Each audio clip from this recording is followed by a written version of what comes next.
chers téléspectateurs, le plaisir est le nôtre. Mon abîme belé devant Betandeke Nabino pour Rolanda magazine Nabino 2 milliards de chrétiens. Il dit que 2 milliards de chrétiens dans magazine tout tombe la Congo à Christ et Mata Nicolo tout étendre réel une extrémité à monde. 2 milliards de chrétiens dans le cadre de l'évangélisation pour tout fondre la chant comme un trollage. Il y a un moment te proposer de temps en autre rubrique au Maka les rendez-vous avec le Seigneur. Rubrique te permettra de nous en contact avec l'adresse de l'église, le programme de l'église, le concert, la campagne d'évangélisation, la convention, journée de louange et d'adoration, bref, réalité sur le terrain à Jésus-Christ. Je vous prie donc de suivre votre rubrique, les rendez-vous avec le Seigneur, et on se retrouve tout juste après.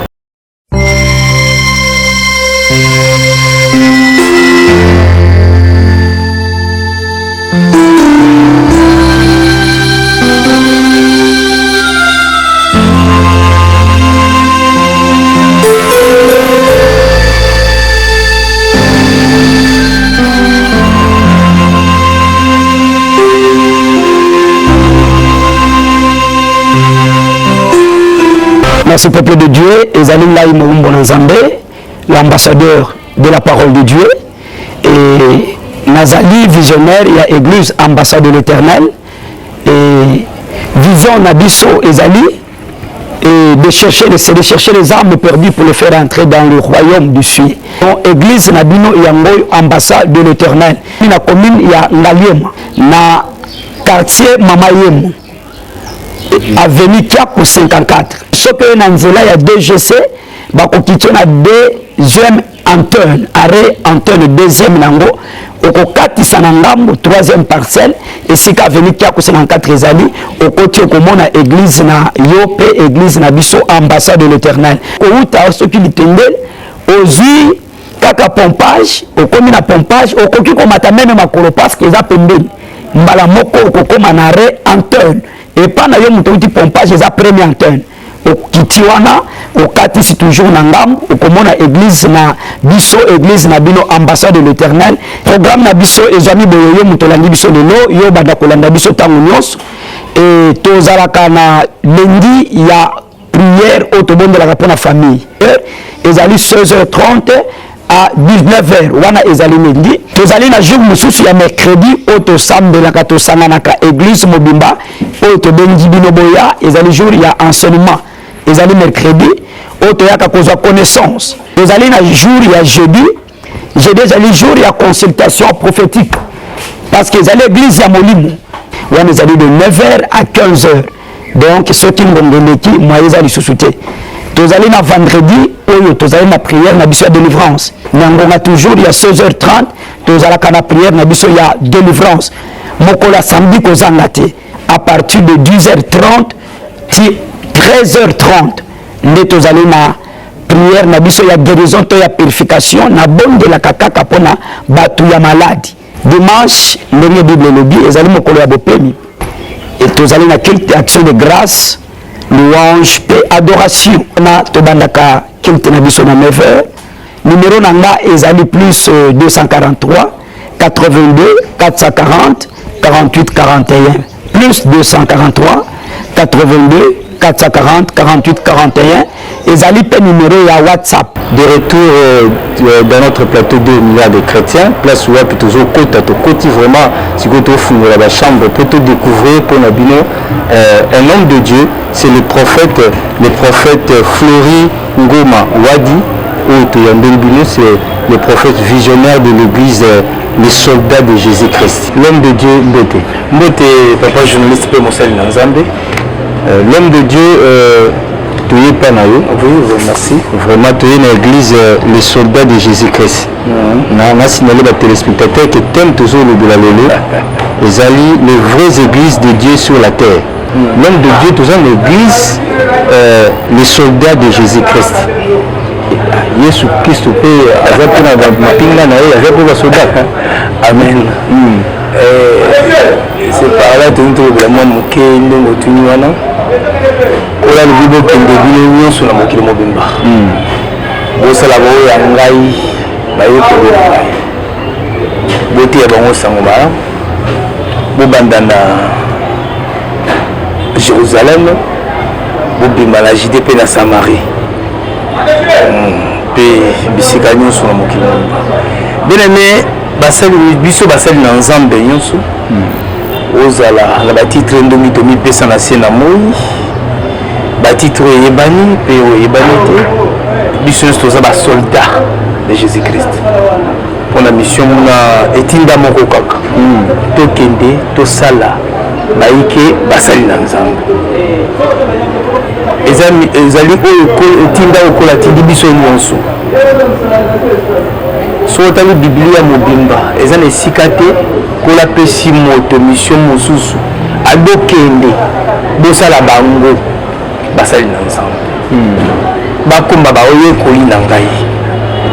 nde mission na biso yango wana moto batindi ndenge oyo nde tobengami basoldat de Jésus-Christ tozokota bisika nyonso mpona koforme basali na nzambe kosala basoldat de Jésus-Christ lobi tomema etumba oyo toza nango lelo ndenge moni teme na biso eza la guerre des esprits bon wana tokodéveloppe yango après na teme oyo toza nango les vraies églises sur la terre toni tomema vraiment basali ya nzambe ya solo epai na nkolo l'homme de l'autre côté, est-ce que vraiment un thème? Oui, merci. Mais thème en mots, les vraies églises de Dieu sur la terre. Pourquoi je suis à thème? Oui, ezali na kanisi yango te. Ezali peut-être que na logo tiango soki habité, ezala nde tozalaka.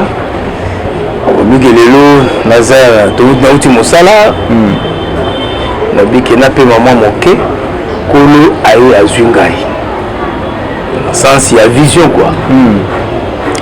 Na kati na vision avec mona lokola tozonga na classe na institut tozotanga lisusu toza biso nyonso na kati na salle bato ebele donc ndenge ezalaka ke boza baami ebele na kati na chiki tozotanga mais tableau ezalaki te namoni kaka mbala moko bafungoli tableau moko lokola tapi lokola rouleau bafungoli yango eza penché bongo na mire nakati na sale namonaki nazokwatire attention lokola prof azalaki mais azomonana te mais ndenge afandi belokwa prof aza na nsima na ngai ntango nazobwaka miso liboso na tablo yango nazomona mosapi kaka moko ezokoma juste mosapi kaka ndenge ezokoma wana ndenge mosapi ezokoma ebandaki kokoma mais makambo ezokoma eza bakritire na biso oyo te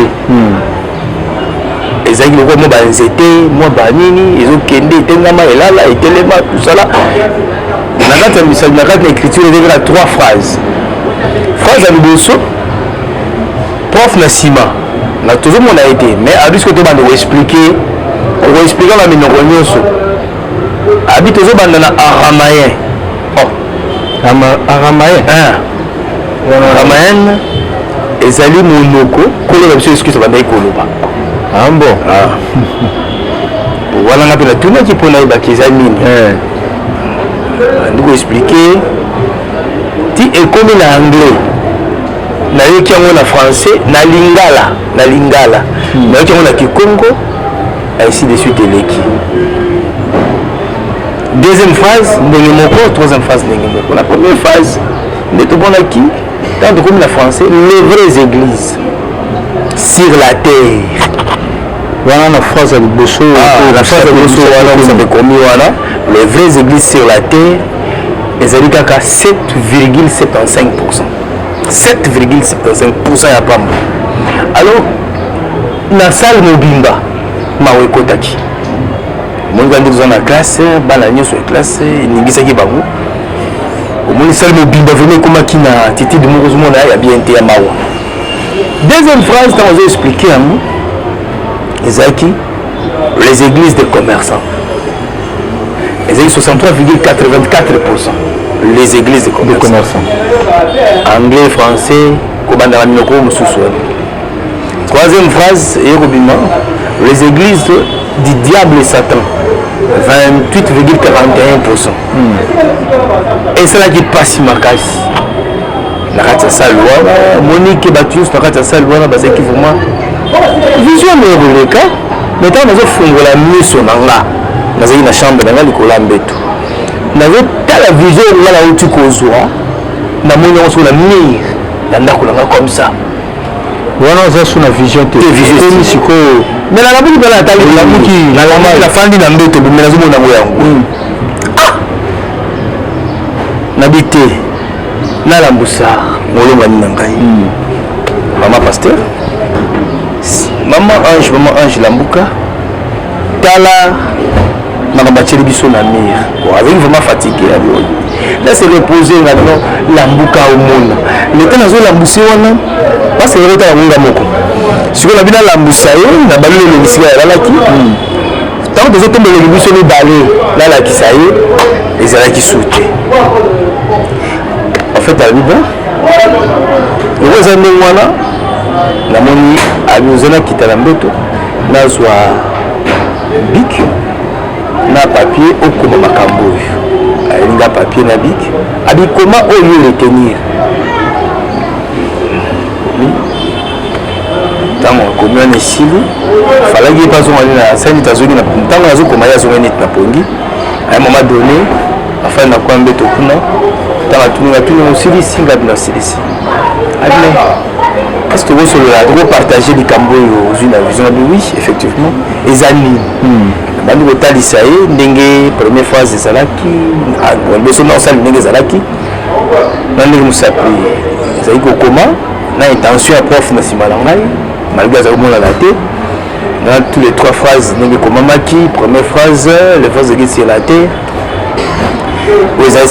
ezali 7,75%. Les églises de commerçants 63,84%, les églises Diable et Satan 28,41%, avis téléphone, tout ça les sommations est tombé 100%. Avis et un message. Mais avant vous m'avez décortiqué parce que mon église église bon la église n'a deux volets. Premier volet église ezali ndenge proprement dit tolobaka église eza esika oyo édifice moko eza sacré mpona bana na nzambe kosangana obengo assemblée paroisse communauté esika moko neti biso toza na église les soldats de Jésus-Christ eza édifice oyo ezamani mpona bana na nzambe mpona kosangana wana premier volet ya église. La deuxième volet à l'église, Kola Zobala Bisso, dans mon candidat, il y a 1 Corinthiens chapitre 3, verset 16, a dit que ne savez pas que votre corps est le temple du Saint-Esprit. Est-ce que vous avez malade que nous autres, la vie nous en a, il y a Moïse Mosson. Moïse Mosson, nous avons Nzambé. Nzambé de Jésus-Christ.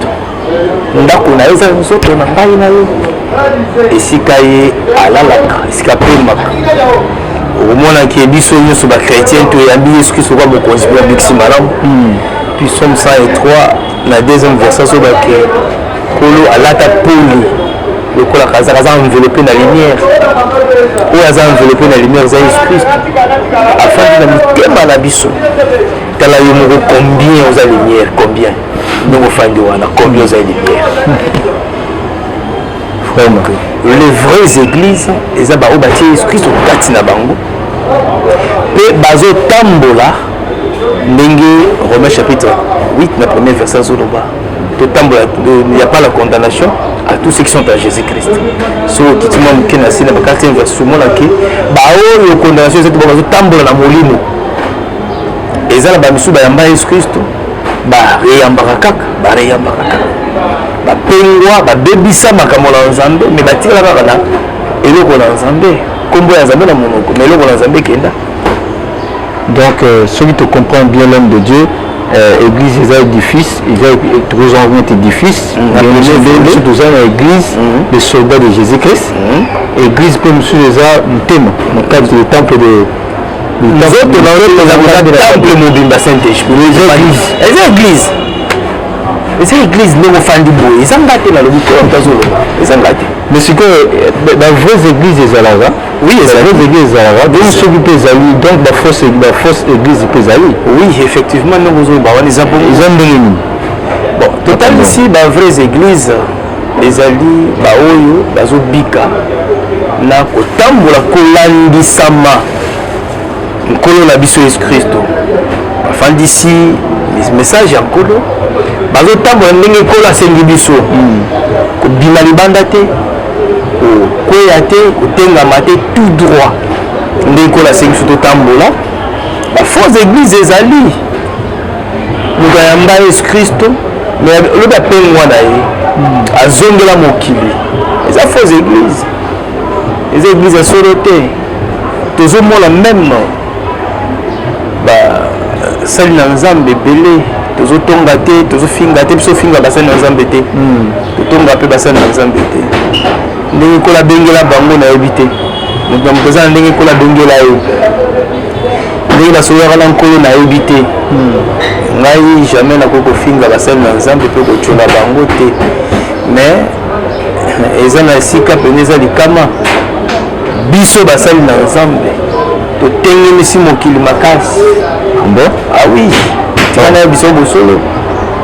tozotambola ndenge yango esengeli te lelo kola aza marchandise ndenge 63,84% ezoloba kola azali véritable marchandise so tobimi na balabala sikoyo okomona ke bato bandeko ebele baza na babafle boya masolo mosusu eza te masolo aza ya mbongo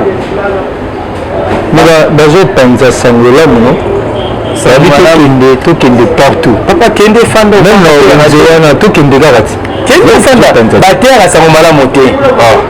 yo kende fanda olanda message okomona soki olandi message mwa moke okoyoka suka yango akokota sikoyo opesanga mbongo totala na nkolo na biso yesu kristo na biblia évangile eza efele na évangélisation esenga mbongo oza na raison soki mbongo eza te évangile etambola te wana na boya yango te na ndimi yango soki mbongo eza te etongo ekotongama te mais nkolo na biso yesu kristo asengi biso eloko moko bokende bomema eloko te bomema eloko te bokende sango malamu bomema eloko te esika bakoyamba bino bango moko bazosanoki mpe na bino soki baboyi na bango kosala boyi bakokula makolo ya makolo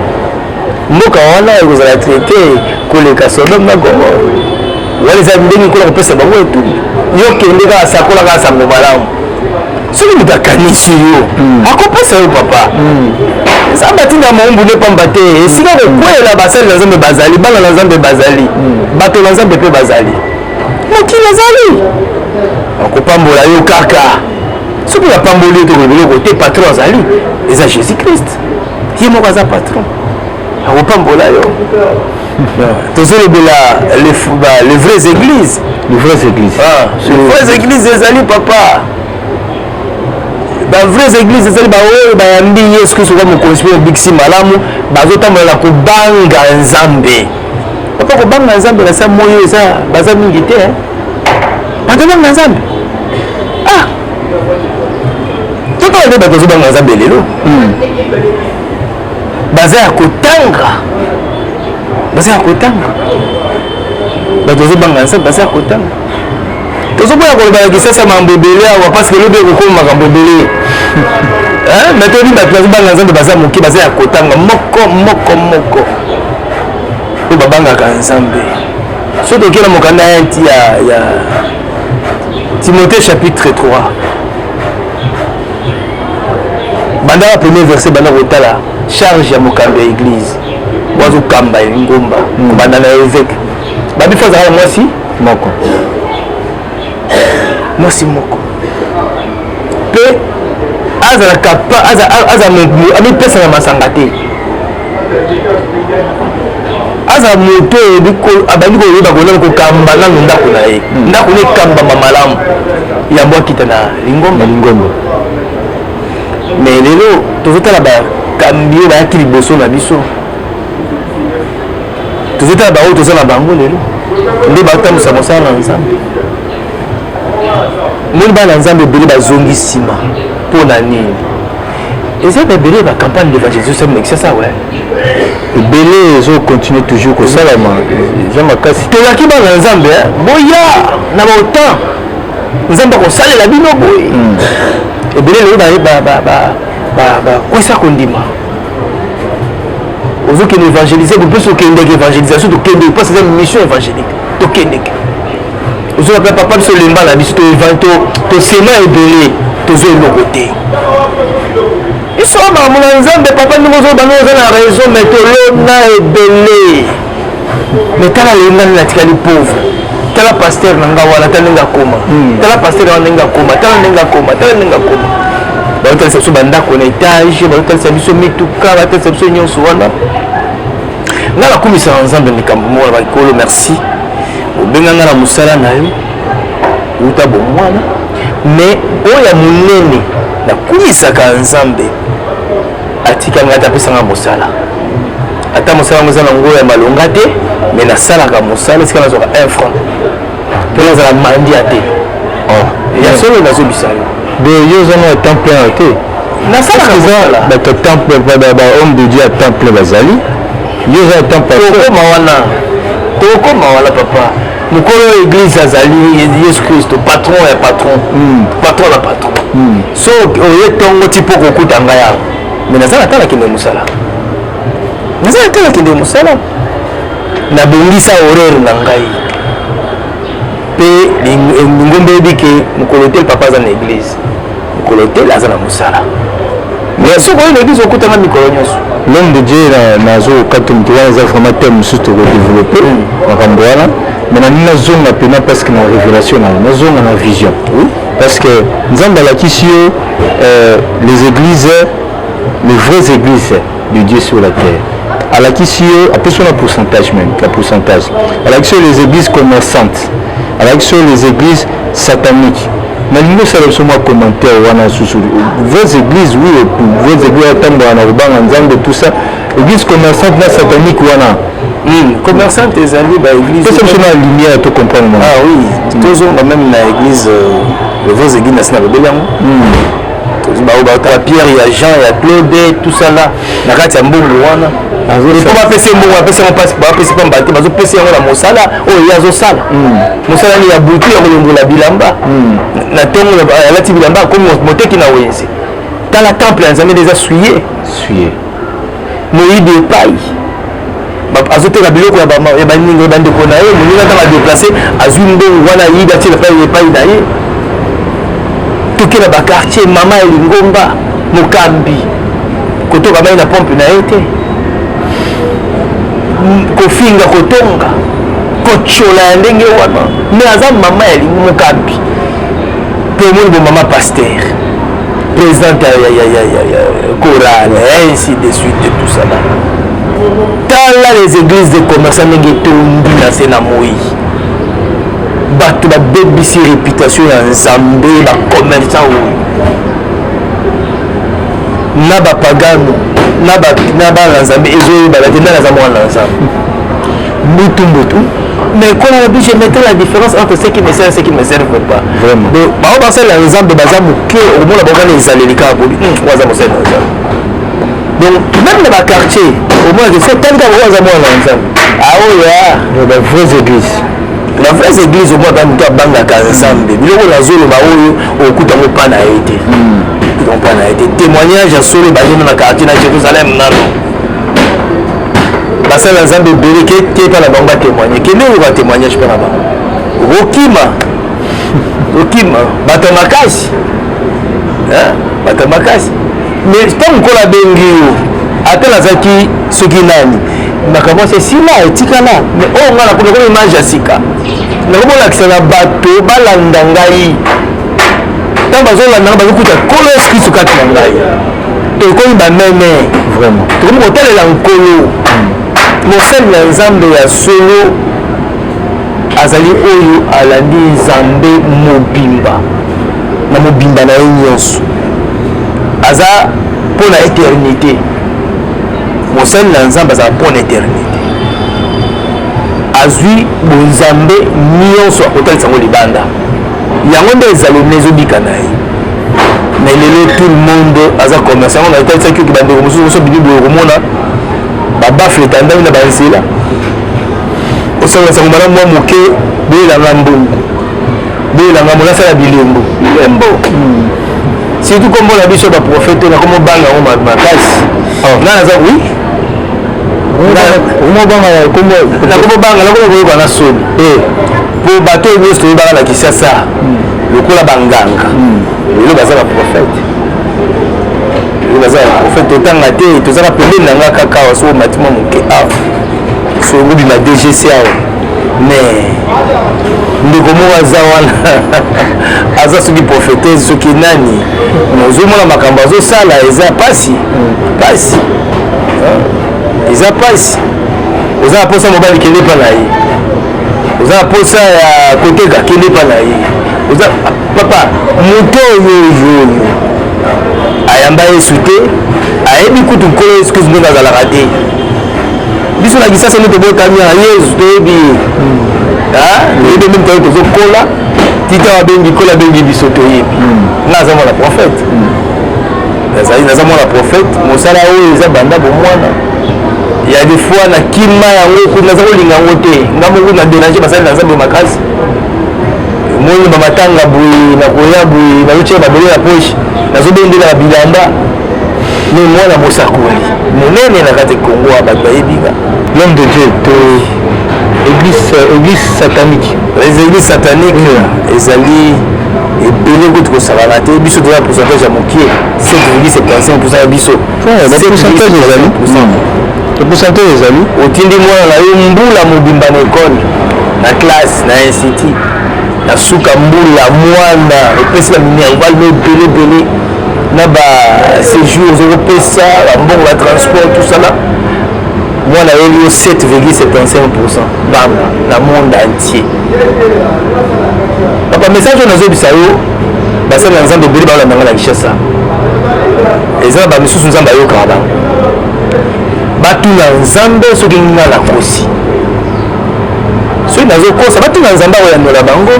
soki message eza lokuta batuna nzambe soki mosala nzambe moko aza na Kinshasa atuna nzambe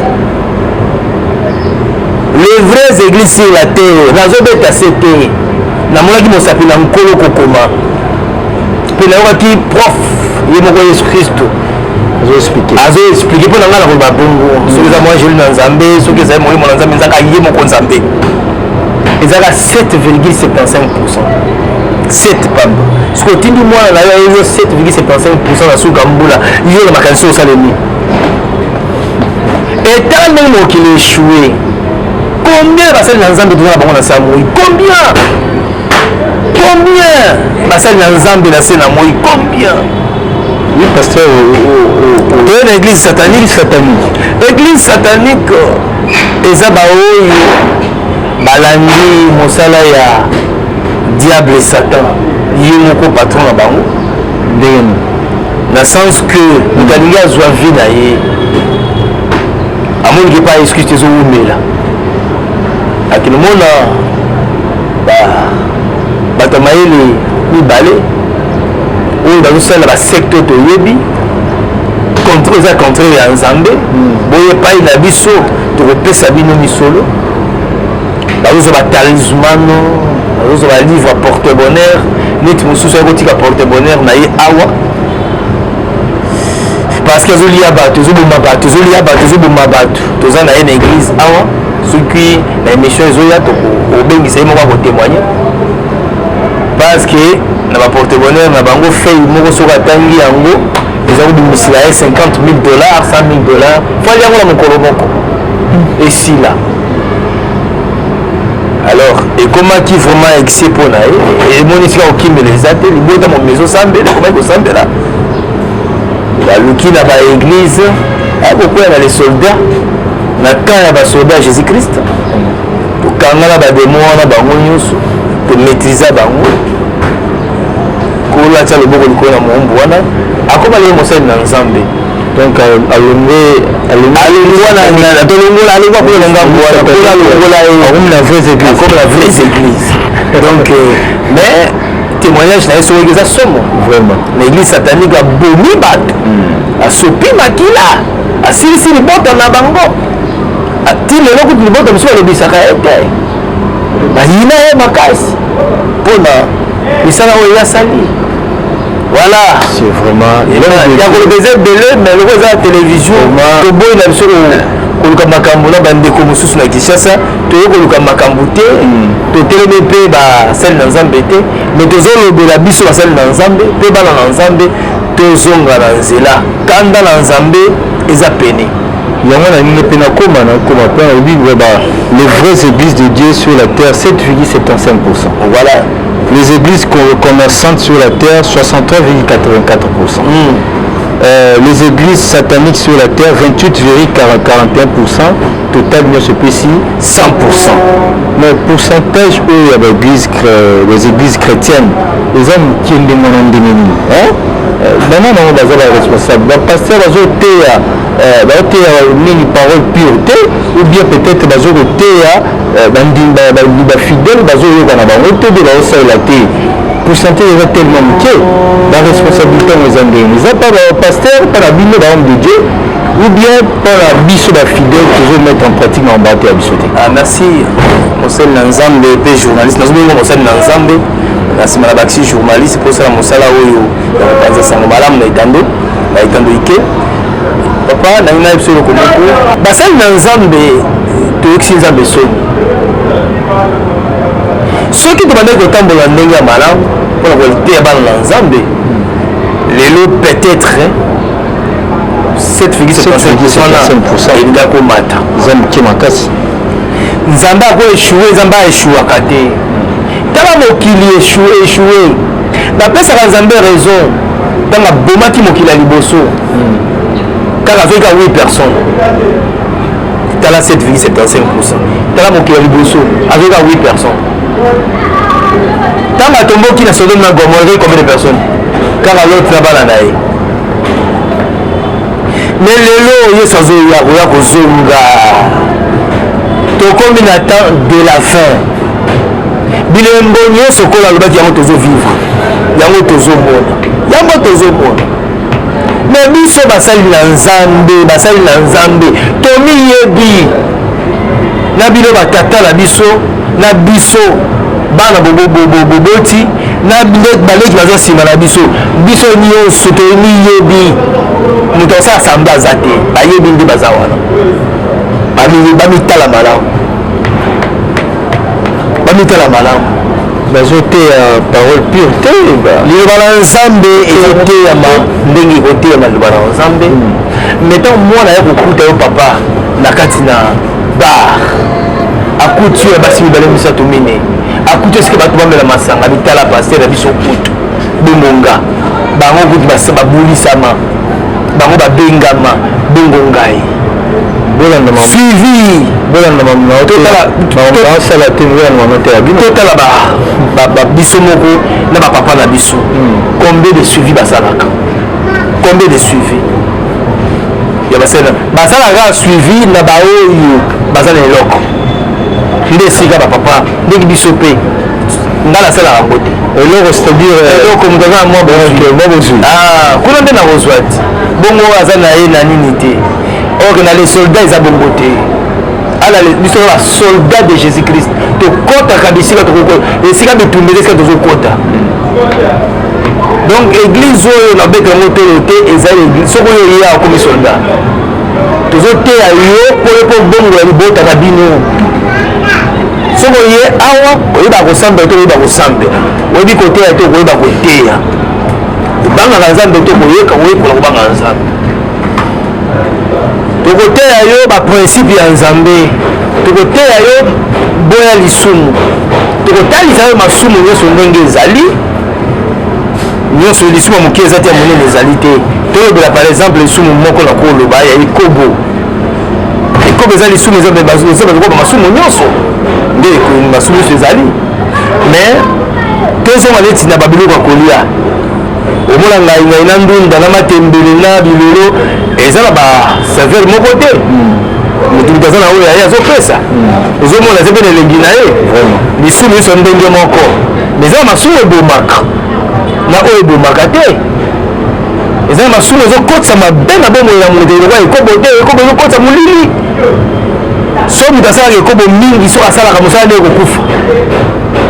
so moto asalaka ekobo mingi ndako nde ekobeba bana na ye bakóma na bakobika esa malédiction ye moko lokola misala na ye ezokende kobeba mpo molili ekoti tozwaka ampule oyo nde ezopela boye lelo pakolango encre noir lobi encre noir lobi kuna encre noir ampule wana te eza kongala lokola otyako couleur ya noir ekoma ndeni fu momingi atinaleka couleur na kati nde mosali na nzambe nde moi basali na nzambe bakwei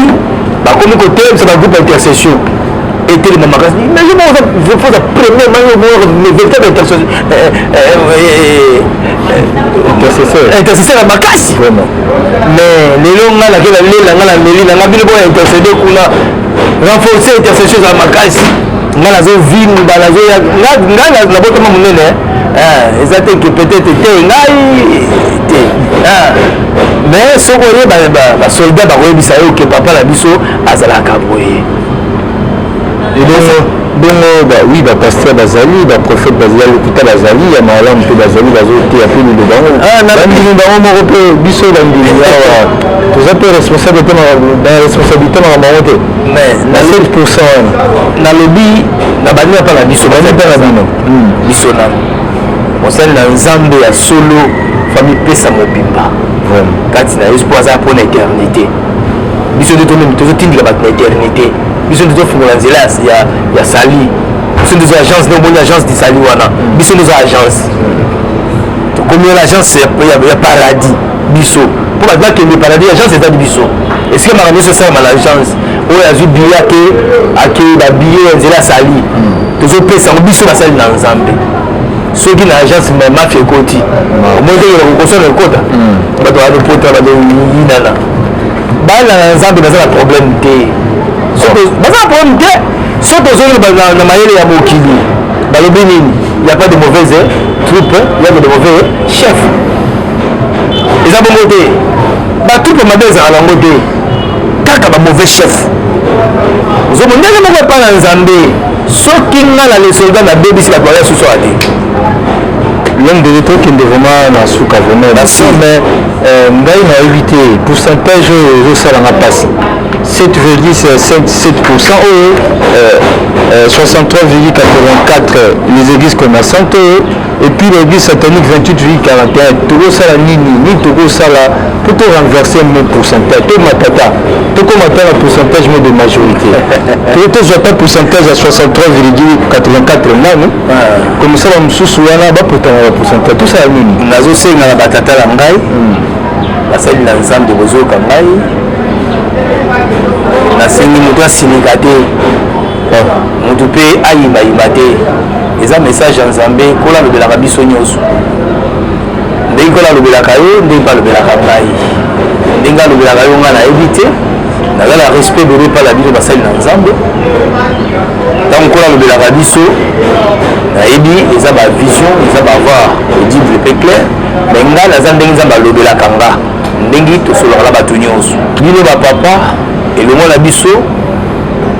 bana na baleki na biso tochange lolenge ya komemela bana na nzambe tochange pena tozonga na mwa moke nsima totala ndenge tobandelaki oyebi yango tozonga na mokanda apocalypse oyebi yango malamu tozwa baeglise na biso nyonso ya ntango wana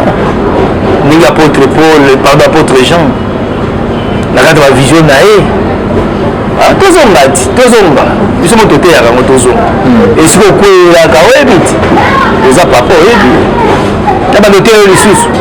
eza esengo te etala esika mebebisaki na nzambe ntango eza nano lokola akola aza nano ndenge esai chapitre 55 azoloba ngonga aza nano kola aza nano wana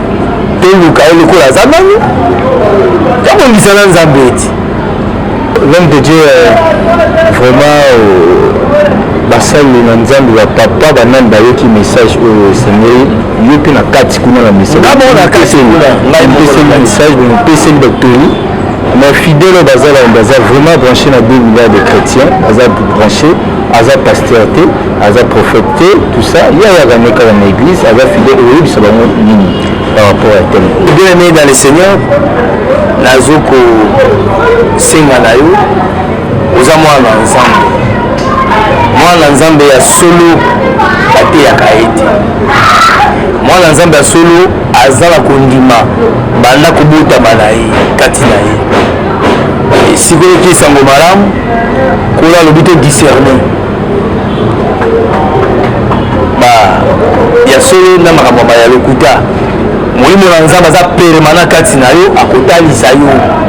ke makambo eza ya solo oyo eza ya lokuta. Soko moni place wana kolo excuse aza te bimano na malembe. Bimano na malembe bien s'il vous plaît. Landa esika Yesu Kristo azali pe landa ba principe na ye tosa mobeko ya Yesu Kristo okomona ke oza moninga vraiment ya Nzambe mpo nga aza moninga ya Nzambe naza moninga ya Nzambe esika kolo na nga Yesu Kristo alalaka esika nga nazala. L'homme de Dieu tokomi vraiment na suka. Merci. Télévision eza ngonga tokomi na suka. Nayebi te message eza déjà clair oyo bapeuple de Dieu bazwi na moment oyo bazolanda biso, mais adresse église eza parce que peut-être moko azolanda biso je ne sais pas soki aza wapi. Église déjà toyebi ki eza église des soldats de Jésus-Christ mais zomo wapi. Église des soldats de Jésus-Christ ministère de délivrance mission évangélique tovandi na toza na pompage na avenue Mamayemo na quartier Mamayemo na prince oyo ya pompage wana so ekomi kaka na are maleka okiti mwa moke omona chambre fois bikado kati ya lopango wana donc eza na fasi ya magasin mwa mabuka so okiti na soki mouton osala ozomata avenue Mamayemo donc makadam wana nde tozokende DGC maleka okoma na chambre fois bikado omona nini eza wana adresse na biso complet okota wana oza boyei malamu na ndako ya tata na ndako ya tata mopaya aza te eza ndako na biso nyonso soki oye vraiment oza boyei malamu oyo na baike bon tobengisi bino biso ezali lundi toyambaka nayambaka de 11h à 16h et 16h toza na prière de combat. Mercredi nayambaka de 11h à 16h toujours consultation prophétique yaka naza na condition moko te à moins que mokola nzambe aboya kolobela yo lundi mercredi wana nayambaka mardi eza mpona baka incurable toutes les maladies incurables oya komeka nzambe te s'il vous plaît so komeka nzambe eza kaka basoda wana okobetama yaka lokola mwana maladi oza na maladi koya komeka nzambe te na bende matoi yaka okozwa lobiko na kombo na Yesu Kristo donc baka nyonso incurable eza mardi jeudi eza bacouple baza baproblème sérieux na mabala na bango baka nyonso oyo eza na bacouple yaka saint esprit eza permanent akozomisa nyonso na nzela samedi opereza na vision na yo ozali na makabono ya nzambe apesaki yo mobongisa yango mpona ya bisengo ya mokili yaka koyo azali wana akoyeba kozongisa yango dimanche kiti na biso ebandi na 8h30 ti 12h30 mpona ni kiti 8h ti 12h parce programme eza molai soki oye vraiment omonaka ndenge ezalaka mais oza boye malamu na ndako ya tata numéro ya téléphone contact na biso na téléphone numéro ya téléphone ezali plus 243 90 66 82 654 plus 200 243 43 oui plus 243 plus 243 81 95 55 301 plus 243 84 95 55 301 plus 243 84 460 30 15 voilà ekangamaka te jour et nuit obengi toza wana na bangonga nyonso oyo kolo akosepela obenga biso obengi biso toza mpona bino mpe mpona koservir libota mosantu nyonso na se na moi. Amen. Nkolo Yesu Kristo apambola bino mpe apambola yo, apambola libota, apambola ndako. Kimia oyo mokili epesaka te ezala likolo na libota mobimba na kombo na Yesu Kristo. Amen. Très chers téléspectateurs, tokomi vraiment na suka émission toyambaki mpona bino le prophète Fleury Ngoma Wadi tosololaki na ye masolo etali vision etali oyo azwaki par rapport ya évangélisation, par rapport ya message onkolo apesi mpo apartage na bato nyonso eza secrété message eza les vraies églises de Dieu sur la terre. Et la Wanape, les églises commerçantes sur la terre, les églises sataniques sur la terre, le pourcentage est Pessami Awawa, où tu bêtis tous les vraies églises, tu fous la bâtiment sous-souté. Le prophète a bien fou la Wanate. Alors, besoin de combat chrétien et maté qui est écolo. Nous sommes arrivés à la fin, il y a 2 milliards de chrétiens, émission à Bino où est tombé le combat Christ. Il y a de temps en temps, sur le combat Christ est tombé à l'est. Alors, je remercie la grande équipe pour accompagner Bisso, coordonné par Platini Samba, équipe coordonnée, c'est ça, qui Bino tous en contact. Et on se retrouve donc prochainement donc, avec le même plaisir. Ciao.